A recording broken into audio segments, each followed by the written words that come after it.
तो हेलो दोस्तों, नमस्कार, सत श्री अकाल, आदाब। एक बार फिर आप तमाम लोगों का स्वागत है आपके अपने चैनल डी के गुड बुक में। उम्मीद है सब अच्छे होंगे। दोस्तों, आज की कहानी जो है ना, मेरे जीवन की सबसे बेस्ट कहानियों में से एक है। अगर कहूँ तो पहला नंबर अगर किसी कहानी को देना हो तो वो यही कहानी है जिसको आज आप सुनेंगे। दोस्तों, इस कहानी को आप पूरा सुन लीजिएगा, 6 से 7 मिनट की है और ये एक ऐसी कहानी है, मैं दावा करता हूँ कि ज़िंदगी में अब तक आपने ऐसी कहानी नहीं सुनी होगी।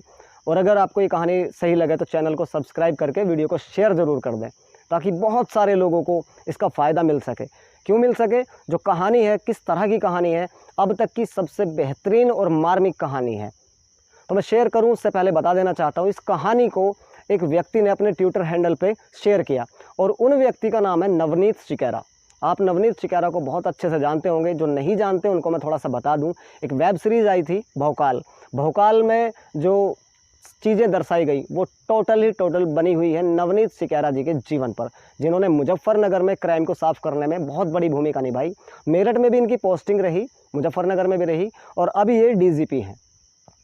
एक बड़ी पोस्ट है और जहाँ भी रहे नवनीत चिकेरा, वहाँ से क्राइम को साफ़ करने में इन्होंने कोई कसर नहीं छोड़ी। मतलब एक जाने माने, एक मतलब कहे तो परिचय के मोहताज नहीं है। दोस्तों, इन्होंने जो कहानी शुरू में डाली अपने ट्विटर हैंडल पर, जिसने भी सुनी, जिसने भी देखी, मतलब रूह कांप गई कि क्या मतलब कैसी स्टोरी है यार, इतनी मार्मिक स्टोरी है, ये ऐसा कैसे हो सकता है। तो मैं शुरू करता हूँ। कहानी टोटल ही नवनीत चिकेरा जी के ट्विटर हैंडल से आती है। लगभग शाम के 7 बजे हुए थे। मैं हूबहू वैसे ही बताने की कोशिश करूँगा जैसा उन्होंने अपने ट्विटर हैंडल पर शेयर किया। लगभग 7 बजे हुए थे।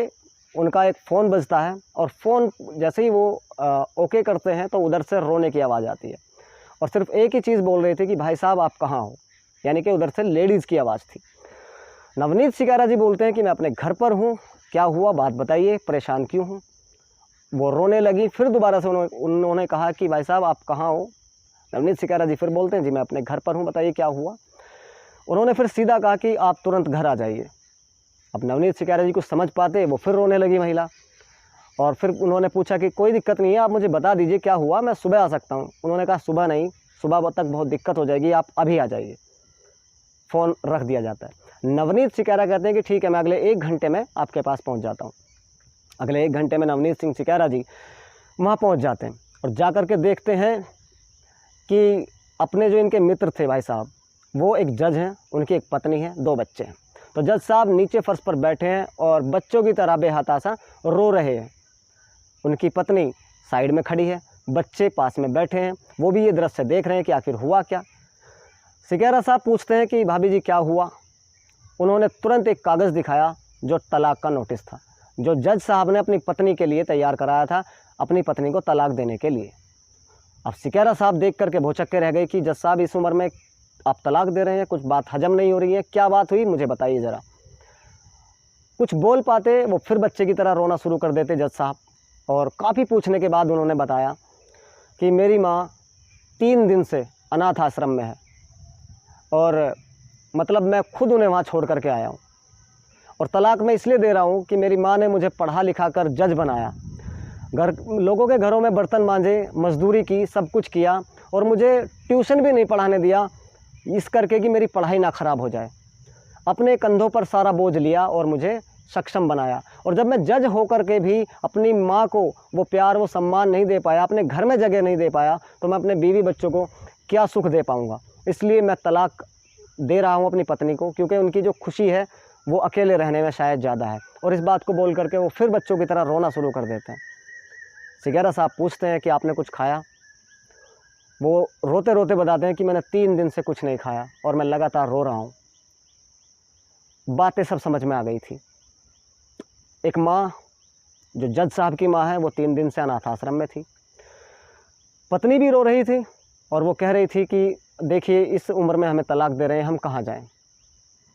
सारी चीज़ें क्लियर हो चुकी थी। यानी कि उनकी जो पत्नी थी ना, वो नहीं चाहती थी कि उनकी बूढ़ी माँ उनके साथ रहे। यहाँ तक कि उस घर के नौकर भी अम्मा से सही से बर्ताव नहीं करते थे, क्योंकि सारे के सारे वो उनकी जज साहब की पत्नी के फेवर में रहते थे, तो वो भी उससे अच्छा व्यवहार नहीं करते थे, पत्नी भी नहीं करती थी, बच्चों को भी अम्मा से नहीं मिलने दिया जाता था। परेशान होकर के उन्होंने अनाथ आश्रम में छोड़ दिया कि शायद चलो ये खुश रहें। लेकिन छोड़ तो मैं आया, और उसके बाद से मेरा मन नहीं लग रहा घर में, और मैंने ये फ़ैसला लिया कि मैं तलाक दे दूं, ताकि अलग रहें तो ज़्यादा खुश रह सकते हैं शायद। नवनीत सिंह चिकारा जी समझ गए थे कि मामला क्या है। उन्होंने कहा, देखिए हम चलते हैं अभी और माता जी को लेकर के आते हैं अनाथ आश्रम से।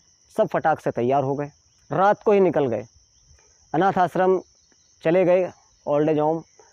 बाहर गेट खड़खड़ाया तो जो चौकीदार था उसने पूछा कि साहब इस वक्त कैसे, कौन है आप लोग? जज साहब कहते हैं कि मेरी माँ है अंदर और मैं उनको लेने आया हूँ। सिक्योरिटी गार्ड कहता है, साहब क्या काम करते हैं आप? सिक्योरिटी गार्ड के पूछने पर जज साहब बोलते हैं कि मैं जज हूँ। तो वो अदना सा सिक्योरिटी गार्ड कहता है कि जज साहब अपनी माँ के साथ ये इंसाफ नहीं कर पाए, लोगों के साथ क्या इंसाफ करते होंगे आप? जज साहब उसको कुछ कह पाते, वो इस हालत में नहीं थे, बस चुप होकर के कहा कि भाई साहब रिक्वेस्ट है कि आप गेट खोल दीजिए, हमें अंदर जाना है। थोड़ी देर बाद वार्डन आती है और वो कहती है कि बताइए क्या बात है। उन्होंने फिर वही दोहराया कि मेरी माँ अंदर है, मैं उनको लेने आया हूँ। तो वार्डन कहती है कि इतनी रात को लेने आए हो, कहीं मार तो नहीं दोगे? फफक कर रोने पड़े जज साहब, रो पड़े और कहा कि प्लीज़ ऐसा मत कहिए, हम बड़े शर्मिंदा हैं और बड़ा पश्चाताप हो रहा है, तो मैं अपनी माँ को लेने आया हूँ, प्लीज़ आप गेट खोल दीजिए और मेरी माँ को मेरे साथ आप विदा कर दीजिए। गेट खोला गया, अंदर गए सब परिवार पूरा, और जिस कमरे में वो माँ थी उस कमरे में दाखिल हुए तो देखा कि माँ बदहवास पड़ी हुई है, लेकिन उसके हाथ में एक फ़ोटो है, पूरी फैमिली की फ़ोटो, जिसको वो अपने कलेजे से लगा कर रखे हुए है और लेट रही है, आंखों से आंसू बह रहे हैं।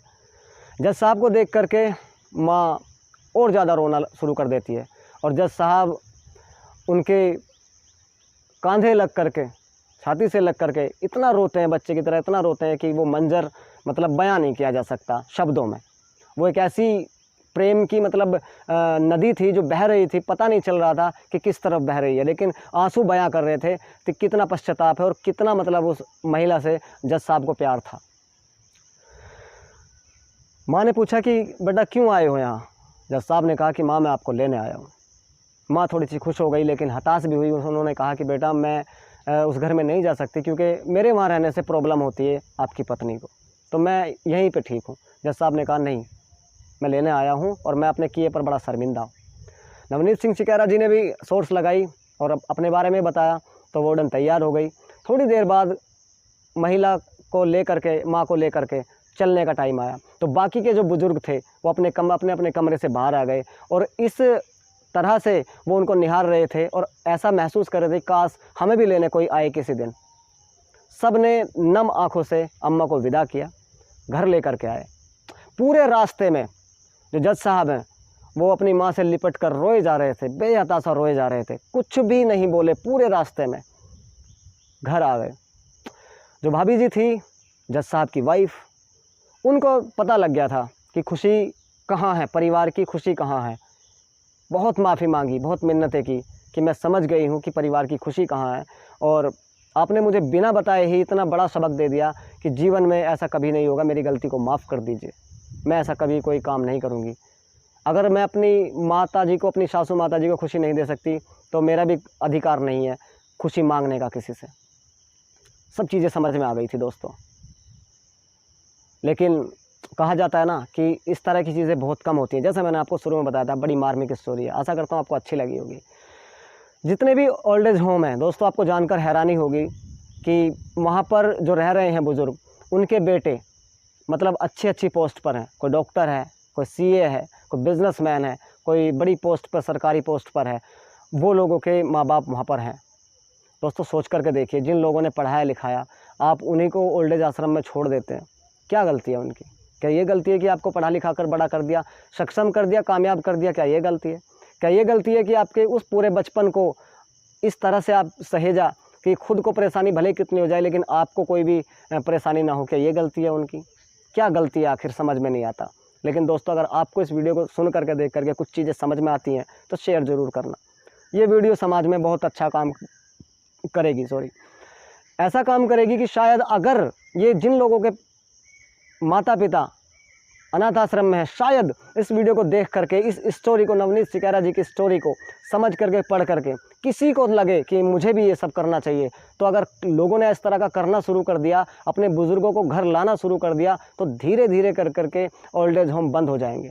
और मैं तो कहता हूँ कि ओल्ड एज होम होना ही नहीं चाहिए भाई साहब देश में, क्योंकि जिस घर को अपने सपनों से सींचा उन्होंने, उसी घर से आपने उनको बाहर कर दिया।